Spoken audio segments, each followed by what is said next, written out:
Hello viewers, আজকে আমরা চলে আসলাম নোলাম বাইট সাথে ফাইভ পালানোর জন্য। আমার সাথে রয়েছেন মোহাম্মদ নিজাম খান এবং আমি মোহাম্মদ হাসান। অলরেডি আমাদের রুমের কমন পাইপগুলো ফালানো হয়ে গেছে। তো এপাশে মিজান ভাই ড্রয়িং রুমে দুটো পাইপ ফালাইতেছে, আমার বলতেছে তুমি মেন লাইন গুলো ধরো। তো আমি বললাম আচ্ছা ঠিক আছে ভাই, আমি তাহলে মেন লাইন ধরি, আপনি কমন পাইপ শেষ করেন, যেহেতু সময় খুব কম, আমরা শেষ বিকেলে আসছি। তো আমি এপাশে চলে আসলাম মেন লাইন ফালানোর জন্য। আচ্ছা দেখি আমাদের কিচেনের মাঝখানে একটা সার্কুলার বক্স এখনো লাগানো হয়নি, তো সেখানে সার্কুলার বক্সটা লাগাইতেছি আমি।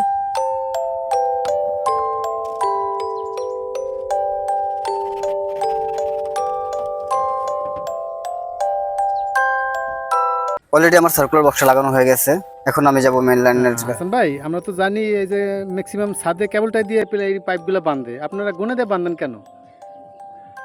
গুনা অনেক আগের মডেল, তো অনেক আগে যখন কেবলটাই ছিল না তখন গুনা দিয়ে অ্যাভেলেবল ছাদ বাঁধা হতো, কিন্তু এখন কেবলটাই আসার পর থেকে আমরা সবাই কেবলটাই দিয়ে বাঁধি, কারণ কাজ খুব সংক্ষেপ হয়ে যায় কেবলটাই দেওয়া।